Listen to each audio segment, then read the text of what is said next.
علیکم ورحمۃ اللہ وبرکاتہ۔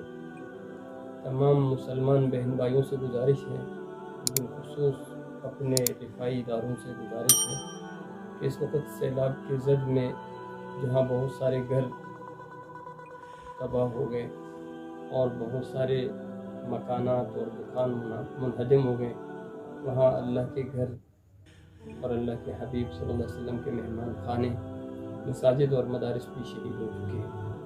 تو جہاں ہم اپنے مسلمان بہن بھائیوں کی مدد کر رہے ہیں، ان کی ضروریات کا خیال کر رہے ہیں، وہاں اس چیز کا بھی خیال رکھیں کہ ان کے علاقے میں مساجد اور مدارس کی تعمیر نو ہو جائے اور اسی موقع پر ہو جائے۔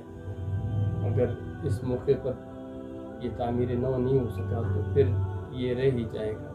اس لیے تمام دفاعی اداروں سے گزارش ہے کہ وہ اللہ کی گھروں کی تعمیر اور مدارس کی تعمیر کی فکر کرے۔ والسلام، خلیل اللہ، شبان ختم نبوت بلوچستان۔